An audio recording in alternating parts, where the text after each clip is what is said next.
You're watching the KOAM Morning News on Fox 14. Right now at 7, area kids learned all about law enforcement in a different kind of camp. Also, a voucher program hopes to help put food on seniors' tables in Kansas. And we've got some pop-up storm chances out there. We're muggy already. We got some fog as well. A look at your forecast coming up. The 4 states' most watched news starts now. Good morning and welcome to the KOAM Morning News on Fox 14. I'm Samantha Walker. I'm Chris Warner, just after 7 a.m. on this Tuesday, July the 15th. And today, if you weren't with us on the KOAM side of things, it has honestly been a second Monday. Hopefully your Tuesday, though, going better than that. Not to say it's been bad. It's just been, Mondays, things get chaotic for no reason whatsoever. But we're making the best of the day. I still wonder where that bee is. I thought it was a wasp. A wasp, whatever. He's in here somewhere. He's going to get us when we least expect it, but we'll worry about that in a moment. In the meantime, though, some kids having a lot more fun outside. Definitely. Guns, SWAT, and jail.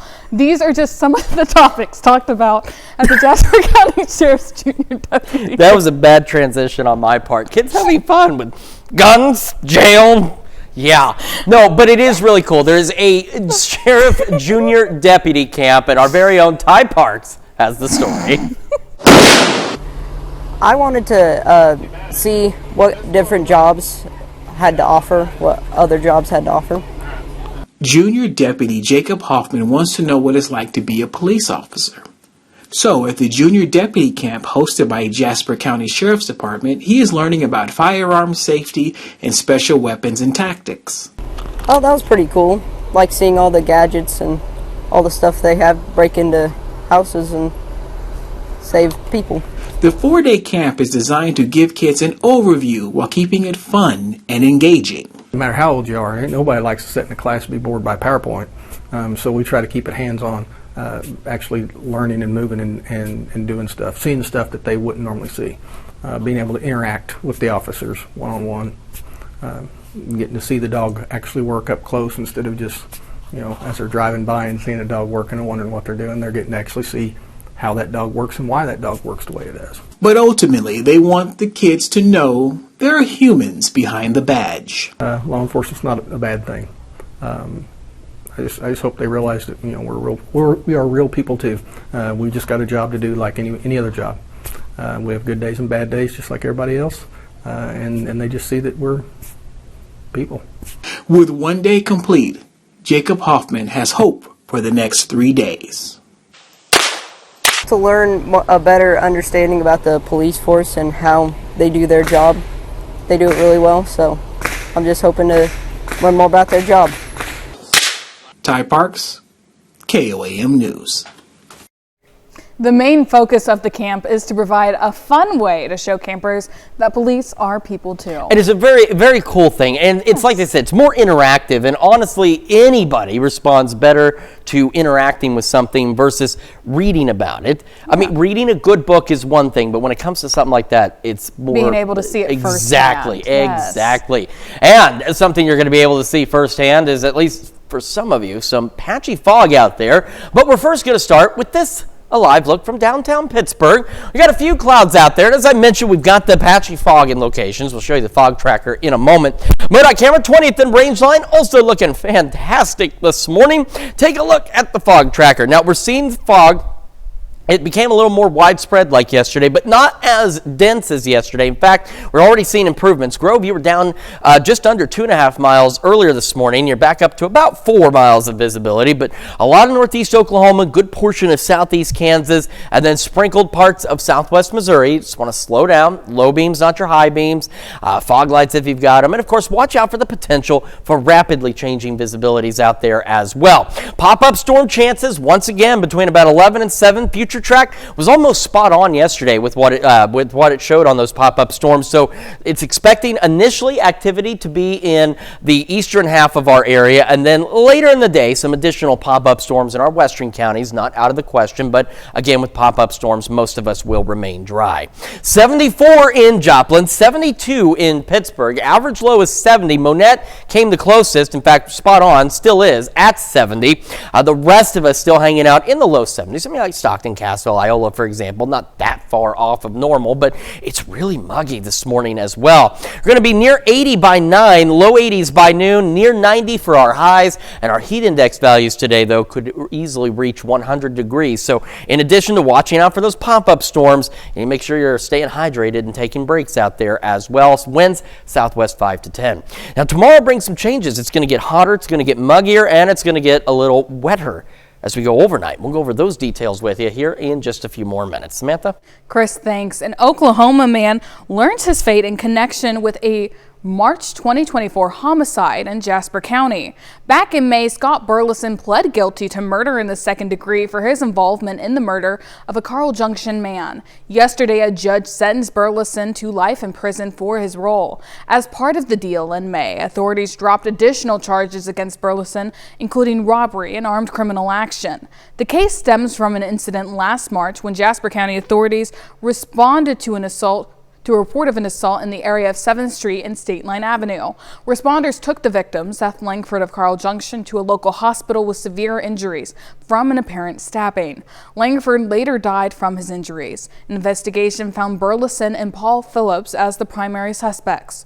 Phillips also pled guilty to his role in the 2024 murder. As part of the deal, charges were amended to just a charge of unlawful possession of a firearm. He was originally charged with multiple felonies, including first-degree robbery and armed criminal action.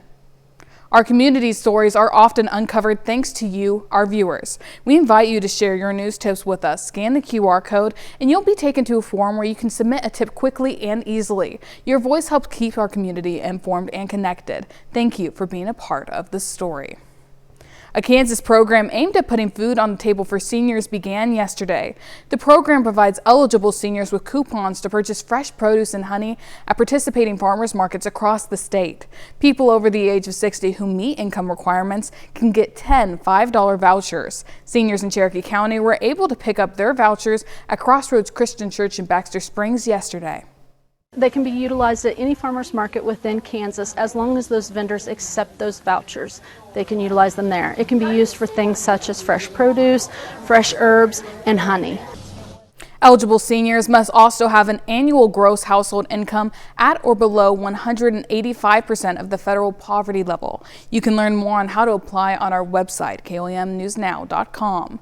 To be the first to see breaking news, weather, and sports, download the KOAM News app. It's available free of charge in the Apple App Store and the Google Play Store. Just search for the KOAM News app. The Supreme Court gives President Trump the green light to downsize the Department of Education significantly. Fox's Kevin Uretsky reports. A big win for the Trump administration Monday in its goal to remake America's education system. The Supreme Court giving the administration the okay to fire thousands of workers at the Department of Education. This lifts the handcuffs off of what we've been trying to do, which really is to get education back to the states where the president believes it does belong. The best education is that closest to the student.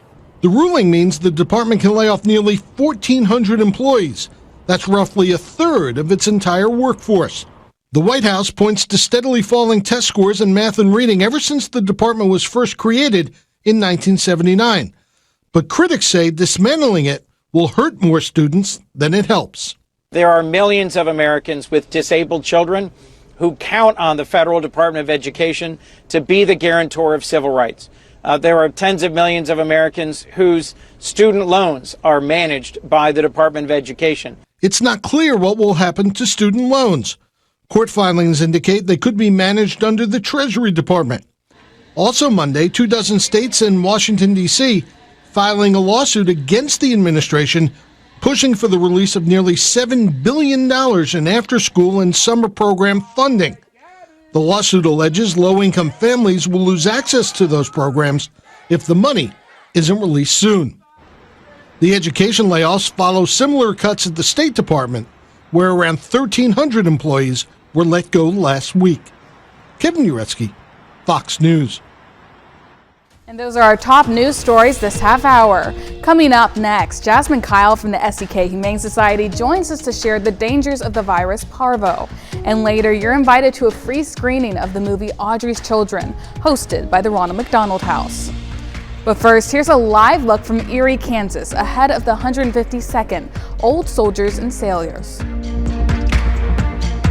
One of the most deadly and contagious viruses that affects young dogs is parvovirus. Jasmine Kyle from the SDK Humane Society is here this morning to share some tips on how you can keep your furry family members safe. Welcome, Jasmine. Hey, good morning. And this parvo is an issue that we've been noticing here. Yeah, so we deal with it from time to time throughout our 50+ years of service to the community. And right now, as everybody has probably seen on our social media, we sadly have parvo again. Not only did we get it, but other animal shelters in the area got it. So it's something that is completely preventable, but has such a high mortality rate, especially for puppies. I mean, it's 90% of them will pass away, sadly. So parvovirus, it's a virus that really attacks the gastrointestinal system.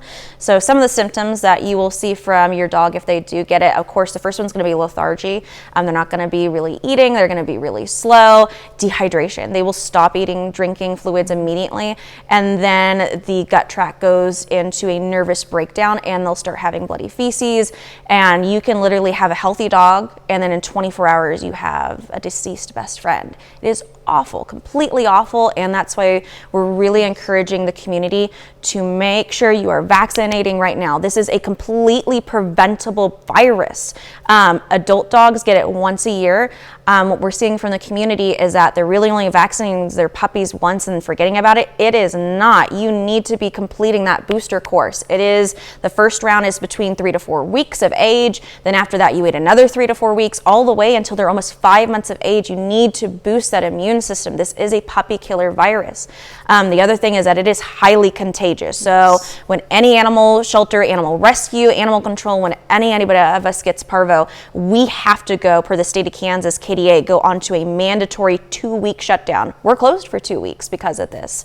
And it's so sad because not only does it hurt our chances for adoptions, but it frustrates the community too because we can't assist them with certain cases. So it's very hard for everybody in that manner. But if you are having a sick dog, or if you have an unvaccinated dog, or especially during these times where we have several parvo cases out in the community right now, please stay away from high traffic areas. Please make sure that your dog, if they are not up to vaccinations, or if your vet trip's coming up, do not be taking them to the dog park right now. It is cross-contaminable, especially with feces. So for example, if you bring your dog to a dog park and there was an unvaccinated dog that had it and was really shedding that virus without showing us symptoms yet, it has a 2-week incubation period. So 2 weeks from now, you could get it. So please, right now, we really encourage our community to be on the safer side of things and really think about getting those animals vaccinated, please. Perfect. Thank you so much, Jasmine. We always appreciate having you here. Thank you. We'll be right back after this.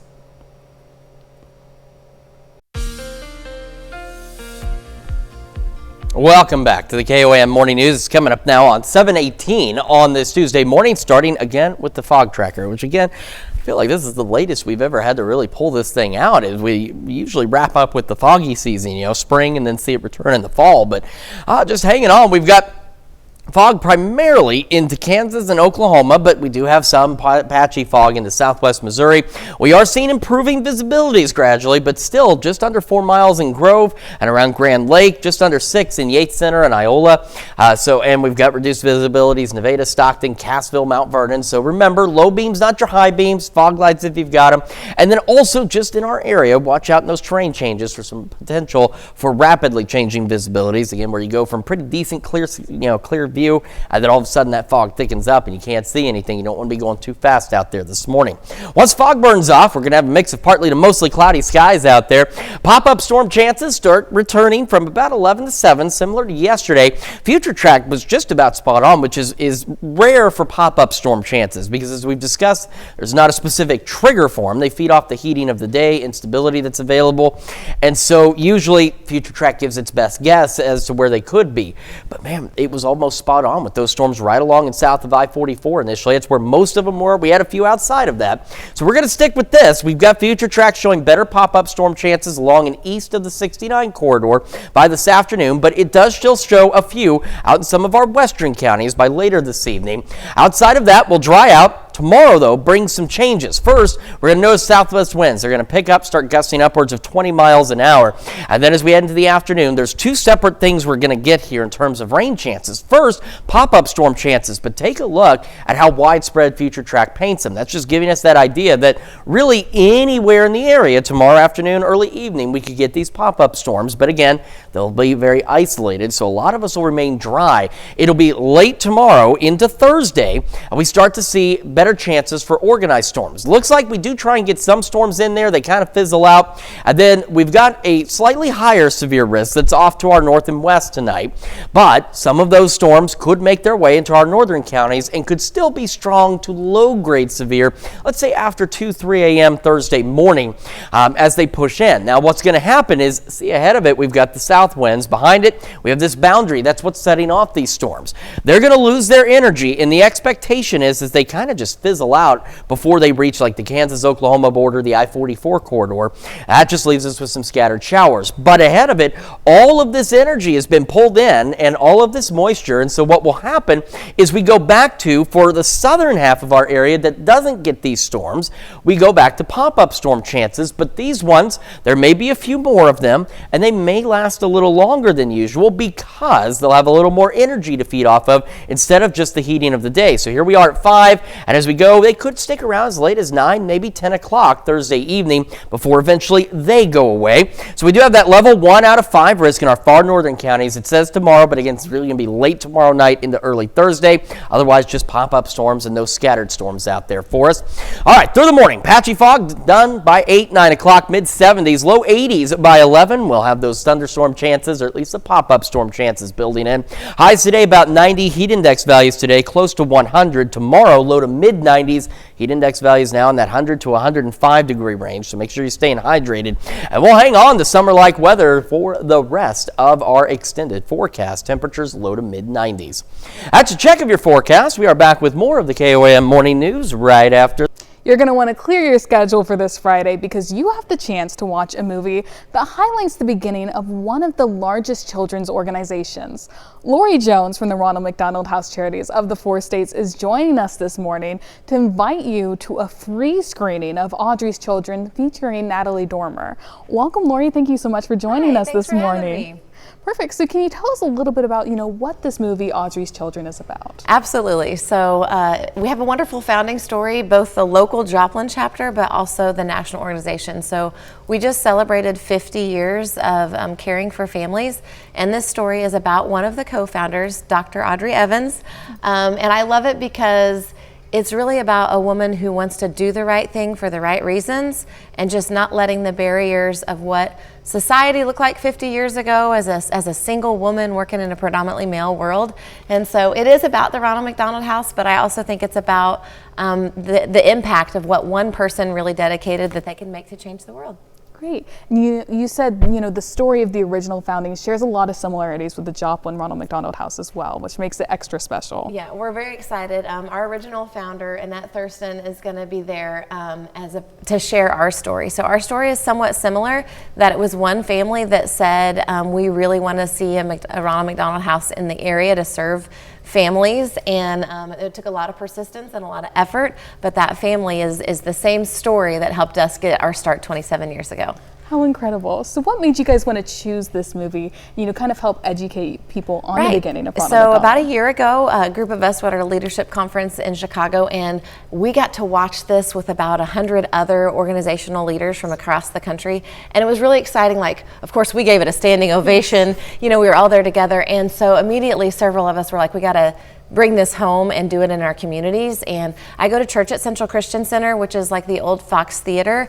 And so for me, it was the best of both worlds. My church is offering us the facility for free, and then it's going to showcase my work life. And so we get to offer it free for the community, free of charge. Coca-Cola has given us the drinks. Our friends at Hoag Restaurant Equipment has given us the popcorn.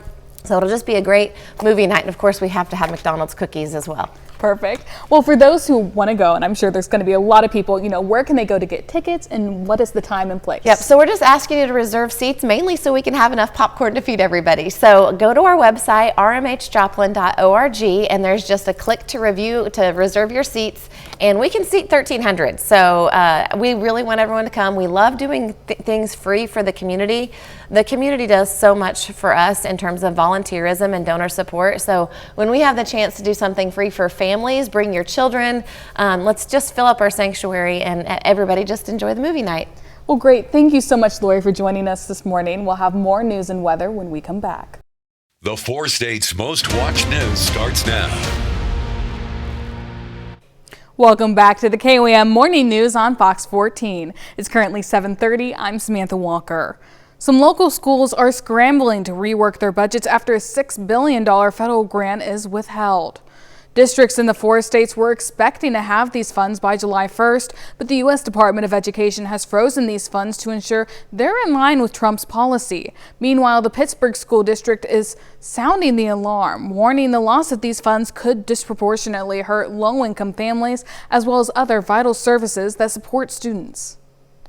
As school officials scramble to adjust their budgets to fall in line with President Trump's Big Beautiful Bill, the SNAP program may suffer deep cuts. SNAP, or the Supplemental Nutrition Assistance Program, provides food benefits to low-income families to supplement their grocery budget so they can afford nutritious food. Experts say cuts to SNAP may have a long-lasting impact on children specifically. Now here's Chris with a quick look at your forecast. Yeah, we're starting with this live look from downtown Pittsburgh. You can see we've got the mix of partly to mostly cloudy skies. You can see some of those clouds. We also have the patchy fog out there. But on camera 20th and range line looking good as well. Bit on the hazy side, a little bit on the cloudy side. So as folks get their Tuesday underway, here's a look at the fog tracker. Again, continuing to see at least some improvements, but still patchy fog across a good portion of the area. So again, slow down, low beams, not your high beams, and also just be prepared for the potential for rapidly changing visibilities. Once we head into the afternoon, we're going to see those pop-up storm chances again, roughly between 11 and 7, similar to yesterday. Future Track thinks initially best chances are along and east of the 69 corridor, but as we head later into the evening, we could get a couple of stray pop-up storms in our western counties, but majority of us will remain dry, similar to yesterday as well. 74 in Joplin and Pittsburgh right now, and across the region, temperatures starting to warm. We're starting to see a few more of those low getting closer to the mid-70s. Monette, you've been sitting at 70 almost all morning long. That's not necessarily a bad thing. That's where we should be for our overnight lows. Eventually near 80 by 9. We'll go in the low 80s by noon, about 90 for our high. We'll have those pop-up storms.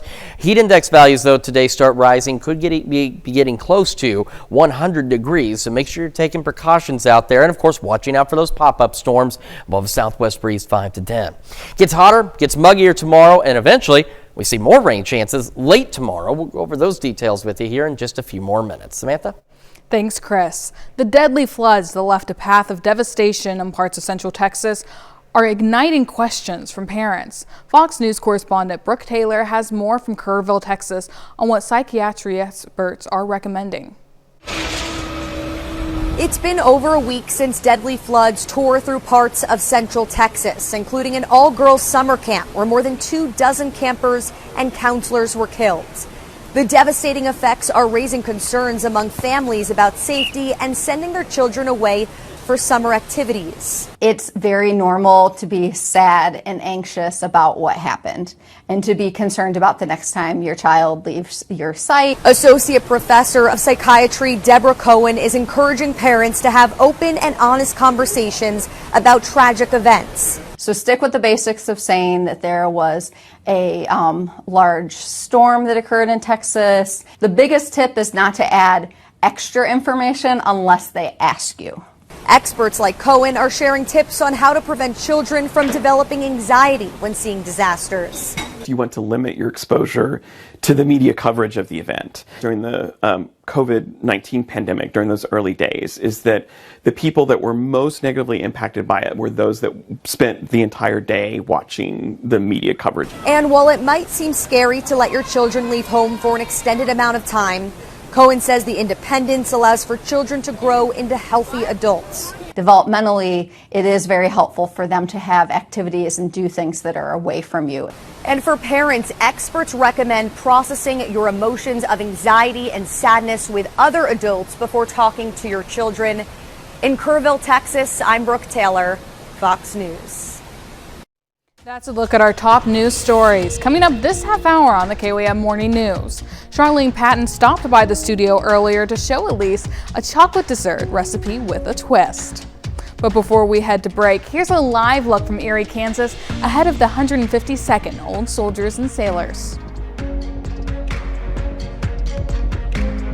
This morning we have Charlene Patton with us once again with the Kansas Soybean Commission. Today we're making another fantastic treat, perfect for the kids. We're making chocolate soy nut butter pie. Oh, Charlene, I good know morning. it. I love this one. And if you have someone in your house that maybe is gluten-free, Yes. we have a daughter wonderful. that has celiac. Use a gluten-free crust, but then the rest of this is all gluten-free. Fantastic. So you have to check the package Yes. on chocolate chips, but we are using tofu, which is gluten-free.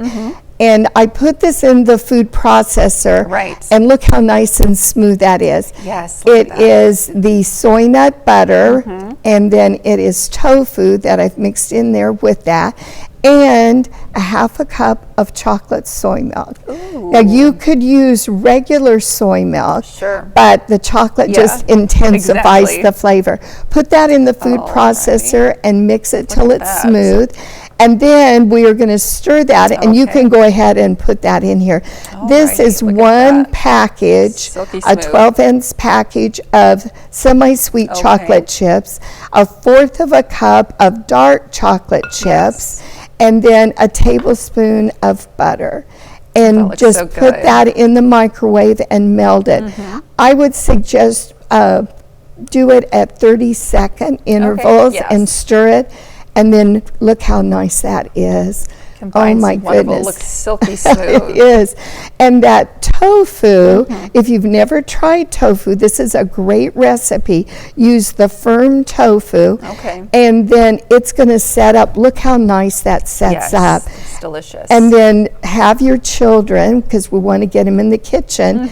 And this would be a recipe maybe for some older children, because we're using the food processor and the microwave. But have them then garnish it. I put strawberries, whipped cream, and a little bit of shaved chocolate on it, which is fun for them. Look how nice and dark that chocolate is.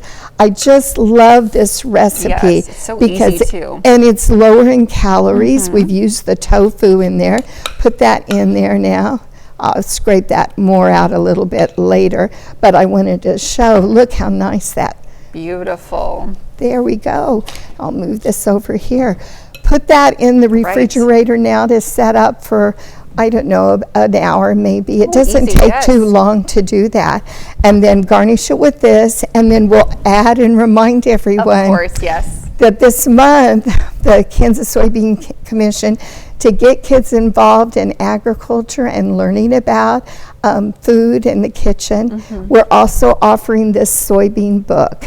That's and fantastic. It's a beautiful book, 4-color, and get kids to reading this summer too and learning about agriculture. Absolutely. And when you call, you can also get all the recipes for the wonderful dishes that we've made in the month of July. Charlene, as always, thank you so much for being with us this morning. Thank Smells so you. good. Stick around. We'll be right back. Welcome back to the KOAM Morning News. 7:42 now on this Tuesday morning. Fog tracker again. We do have fog mainly still into Kansas, Oklahoma. But we do have some patchy fog, but we're getting improving visibilities on the Missouri side and gradually improving on the Kansas and Oklahoma side as well. So just use caution while you're driving this morning. Watch out for the potential to run into some occasional areas of denser fog than what the fog tracker may be showing right now. Once we get past that, we're going to have partly to mostly cloudy skies to the morning. And similar to yesterday, from 11 to 7, we'll have that window for pop-up storm chances. Future track, at least at this point, thinks the slightly better chances for those are going to be along and east of the 6 69 corridor through the early afternoon. Then by the evening, still could get a few off in our western counties, but still, regardless, we're looking at most of us remaining dry with the pop-up storm chances. Now, tomorrow brings a few things. It gets hotter, it gets muggier, and we have more storm chances. Also, with the pop-up storm chances, because that's going to be our first possible round of rain, we are going to have them, as you can see on Future Track, it's painting them over virtually the entire area. They'll still be isolated. Most of us will still be dry through the afternoon and evening, but we have slightly better chances with a few more pop-up storms out there. We're also going to have gusty southwest winds. That's bringing in the heat and humidity, which is going to be the fuel for some storms that will be working in from our northwest. So off to our northwest, we have a slightly higher severe threat out there. Not expecting it here, but some of those storms may try and survive and be still a little bit on the strong side late tomorrow night in the very early Thursday morning. So we're talking maybe some wind, possibly some damaging wind gusts, maybe some small hail out there, something we'll keep an eye on. However, as they continue to dive south, they're going to weaken and eventually fizzle out, leaving us with just a few scattered showers initially. And then because of all the energy that gets pulled ahead of that line of storms, if it dies where expected, just north of the I-44 corridor, then we'll get pop-up storms later Thursday evening. They'll be a little later than usual. There'll be a few more of them possibly, and they may last a little later than usual because they're going to have more than just the heating of the day to feed off of. There'll be some of that energy that's brought in, so some of the pop-up storms tomorrow could hang on until about 9-10 o'clock on Thursday evening. So that's something we'll want to watch. Nothing severe expected with the pop-up storms, but they will be there. Here's our chances. So again, the pop-up storms today, you can see where that thunderstorm risk area is highlighted, and this is just general thunderstorms. Scattered storm chances on Thursday between what's left of the dying storms in the northern half of our area by Thursday morning, and then the pop-up storm chances in the southern half by the evening. And then tomorrow night, really into early Thursday, there's that level 1 out of 5 risk just clipping our northern counties, because again, the greater risks are going to be well off to our north and west. All right, got some clouds out there this morning. We'll have that fog burning off by about 8-9 o'clock, mid-70s, low 80s by 11. We'll get those opportunities for those pop-up storms. Today, highs about 90. Our heat index values today, though, approaching 100. Tomorrow, hotter, muggier, low to mid-90s. Heat index values could be 100 to 105, so make sure you are staying hydrated. So not only watching out for the pop-up storms, but you're also taking care of yourself. Still 90 by Thursday, a little cooler thanks to the clouds, the rain chances, and we heat back up into the weekend and next week. Temperatures climbing low to mid-90s. That's Check Your Forecast. We're back with more right after.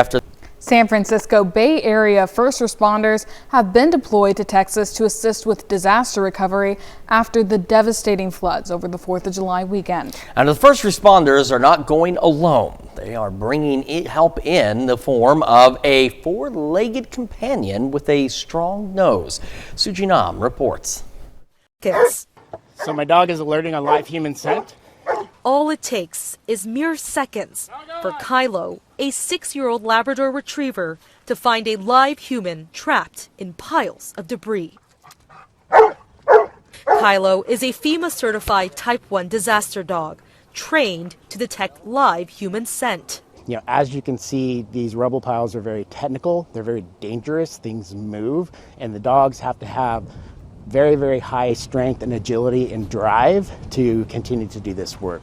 Brandon Bond, a canine search specialist with the California Urban Search and Rescue Team Task Force 3, is Kylo's handler. You ready?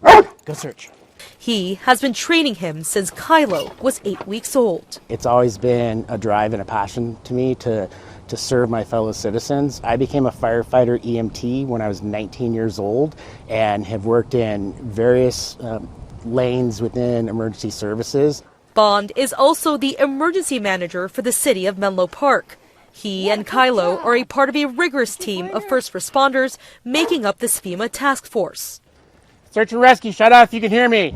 And under this group, 6 local first responders and 2 Labradors have been deployed to Texas. One of the first things that they needed to do was acclimate the dogs to the weather. You know, it's 95 degrees, humidity, and they're working in very, very difficult terrain along the riverbank where you have the debris flows, mud, etc. While Kylo is trained to detect live human scent, the 2 canines on the grounds in Texas detect human remains. The sooner we get this search and rescue portion done, then the rebuilding and the real recovery can start taking place. Deputy Fire Chief Dan Coyle of the Menlo Park Fire Protection District says his agency is a sponsor of one of 8 FEMA teams in California.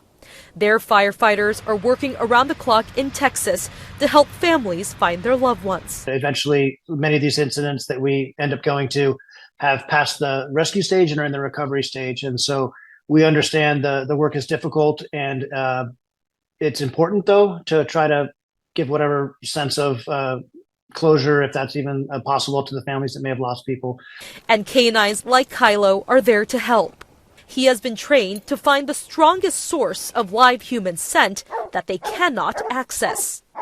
So I hid myself in some debris, away from Kylo's view. And within seconds, he found me.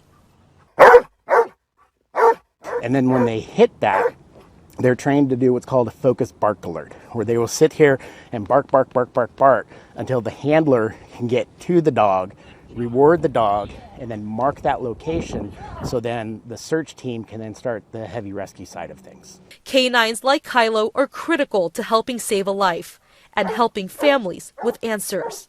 And it's this collaborative effort of human and dog, fueled by the passion to serve, that makes all the difference during times of devastating natural disasters.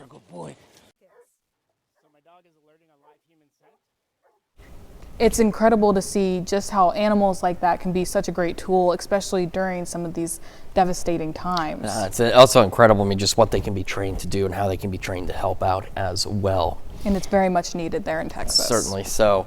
And we have got some patchy fog still out there across the area this morning. Again, mainly into Kansas and Oklahoma, but still some patchy spots in Missouri. Things continuing to improve, and this fog will be gone before too much longer. And then we head into the afternoon, and like yesterday, from 11 to 7, we're going to have opportunities for some pop-up storms. Future Track thinks at least initially better chances along and east of 69. Could get a few more in our western counties late. Most of us dry. A few more pop-up storm chances as we head into tomorrow afternoon as well. And then late tomorrow night into Thursday, we'll actually get some thunderstorm chances. Could get a strong storm or two in our far northern counties. Otherwise, by 5, these storms start to sink south. They begin to dissipate. And then after that, the remnant energy will feed new pop-up storms a little later than usual on Thursday. And they'll last a little later than usual because they've got more than just the heating of the day to feed off of out there as well. And our severe chances again late tomorrow night into Thursday morning. It's an isolated risk in our far northern counties, so maybe some gusty winds or some small hail, so we'll keep an eye on that for you. Otherwise, fog gone by 8, 9 o'clock here, so mid-70s by 8, and we'll be into the low 80s by 11. Got another look at your forecast and your wake-up recap right after this. This is your wake-up recap for July 15th, your top stories to start your day. Scott Burleson of Oklahoma learns his fate in connection with a March 2024 homicide of Seth Langford of Carl Junction. Burleson pled guilty to murder in the second degree for his involvement. Yesterday, a judge sentenced Burleson to life in prison. As part of a plea deal in May, authorities dropped additional charges against Burleson, including robbery and armed criminal action. Several local schools are quickly reworking their budget after $6 billion in grant money is frozen as the U.S. Department of Education works to ensure they're in line with Trump's policies. The Pittsburgh School District warns that the loss of those funds could disproportionately hurt low-income families and other vital services. The school district says if the issue is not resolved, they're expecting to lose nearly $550,000 in funding. The Supplemental Nutrition Assistance Program, or SNAP, may suffer deep cuts from President Trump's Big Beautiful Bill. SNAP provides food benefits to low-income families and elderly households, low-income working households, and to other low-income households that include the unemployed or disabled, and to households transitioning from welfare to work, to supplement their grocery budget so they can afford nutritious food. That's a check of today's Wake Up Recap. And we've got hot and muggy conditions today. Highs about 90, heat index values close to 100 with isolated pop-up storms between about 11 and 7. After that, skies begin to clear overnight. Just a few clouds, low 70s. Tomorrow, southwest winds start gusting upwards of about 20 miles an hour. Highs low to mid 90s. Heat index values 100 to 105. Well, pop-up storms in the afternoon and evening, and then more scattered storms late Wednesday into early Thursday. Well, the quickest bull run at this year's San Fermin Festival marked the last day of the world-famous event.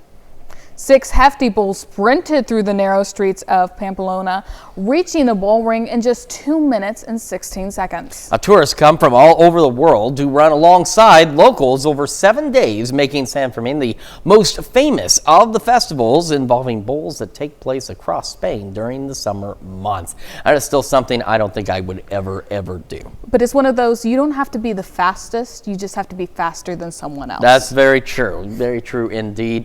Well, thank you all so much for joining us this morning. We'll be back with more news and weather today at noon. Have a great rest of your morning.